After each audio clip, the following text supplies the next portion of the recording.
What's up everyone, Trent here, welcome to the Fandom Zone, and today's the day we finally have the first official trailer for Zack Snyder's Justice League. I'm so excited. Let's check this out. Tell us your thoughts in the comments below on the trailer. Like the video, subscribe. Let's get into it.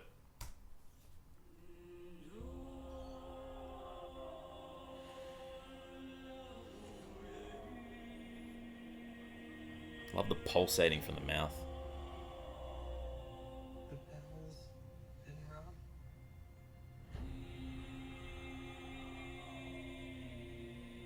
Stunning. In the dark, among the stars. Hippolyta? The god is dead. Yeah. I had a dream.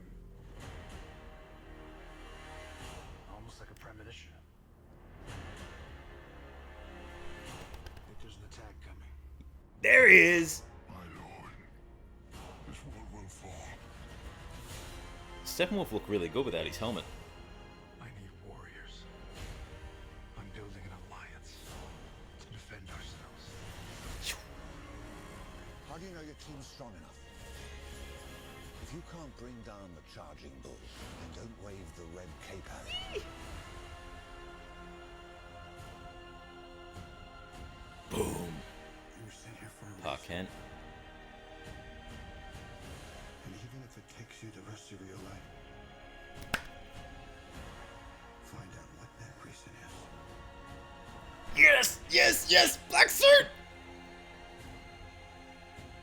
Oh, Bat Tank!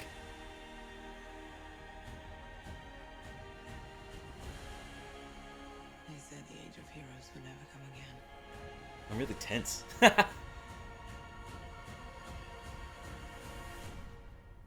will. It has to. Yeah, it will. Love that black suit. In a society where honor is a distant memory. Isn't that right? Batman. Oh, he looks so good! Oh! Leto looks amazing! Batman. Actually, great voice change for Leto.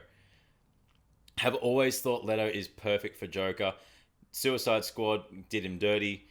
Hopefully he's in this a little bit more. That was in what looked to be the Nightmare sequence. An interesting Cyborg was in it as well.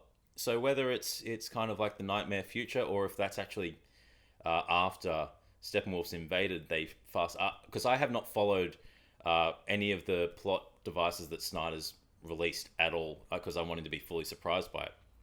But I find it really good that Cyborg's in there as well. But I love the new look of Joker. That looks great.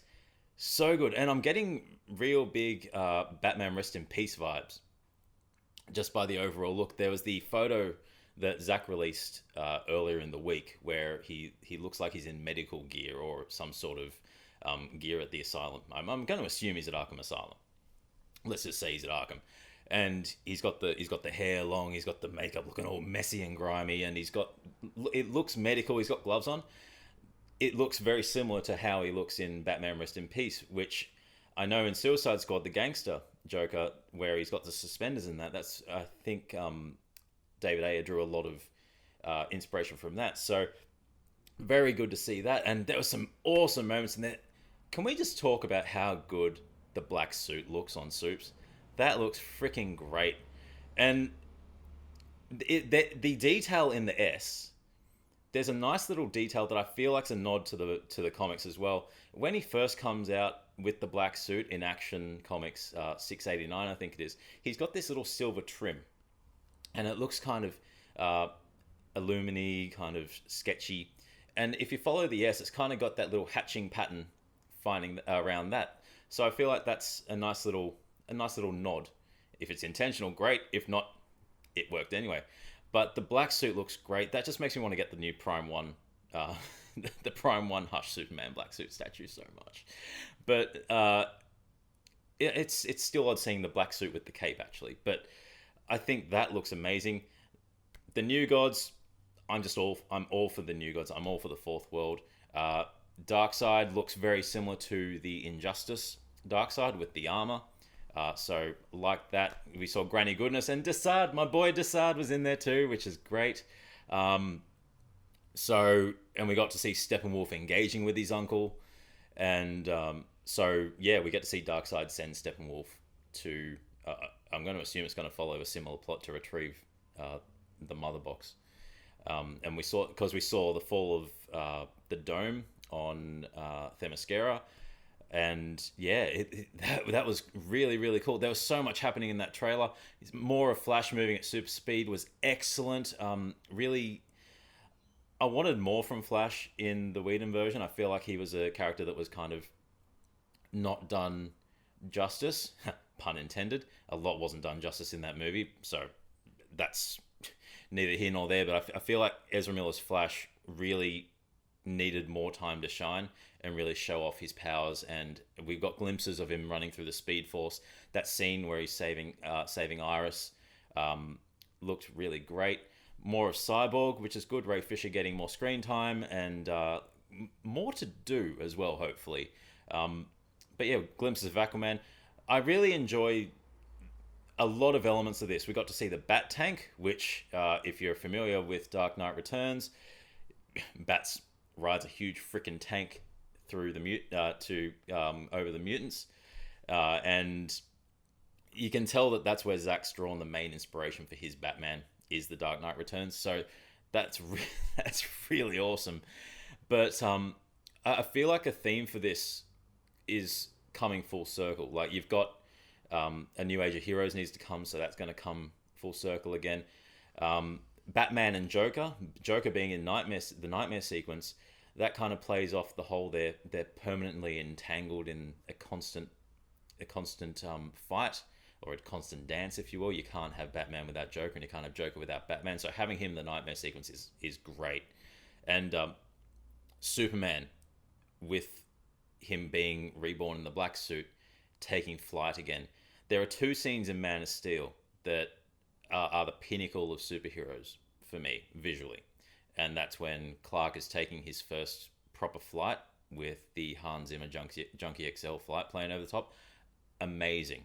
How that's visually captured, so good, with the rocks kind of maybe gravity working against him. And this just looked even more powerful than that one. The first time it was kind of shaky. This looked like it was a lot more controlled. And the second thing, Zack does great work with fight scenes. He's unmatched with cinematography and dynamic fights. This is going to have so many cool fight scenes, and my favorite fight scene that he's ever done is, well, aside from basically all the 300, but again, Man of Steel, when Clark's fighting Zod in the air, and it's like the third person over the shoulder camera, and they're punching each other at super speed. The way that's captured, I would never have guessed or seen that before. It was absolutely stunning. So I'm so keen to see what Zack does with the fight scenes and where he goes with his story. I'm really glad he's getting to finish his vision and getting to share his story, even if it's not the way it was originally intended, because I think there was meant to be a Justice League Part 2. I'm not sure if they're both combined or not, which is why it's a 4-hour movie, or if this is just the reshoots have kind of tied it all together so he doesn't have to do that story. I'm not entirely sure. You can correct me, you can tell me what's going on in the comments if you want. But I'm very much keen to see how his trilogy is going to end. The marketing has been actually quite peculiar as well. Like, it's been very miserable looking. Like, you know, it's like the Justice League have actually fallen instead of this being their origin movie. So, like, there's been the homage to the death of Superman with the iconic Superman cape, but it looks like it's almost through the rubble of Justice League's rising. So you can tell the various elements that they're going for here. A lot of New 52, particularly the Justice League Invasion, which was the Justice League origin, basically issues 1 to 6 of the Jim Lee, Scott Snyder run. And yeah, I'm very interested to see what they do with this. 4 hours is going to be a very interesting watch. And hopefully we get another trailer or a couple of clips to come out leading up to March 18. And hopefully we get it in Australia as well. Fingers crossed. Somehow we will. But yeah, tell us your thoughts on the Snyder Cut, or Zack Snyder's Justice League, got to use correct terminology, in the comments below.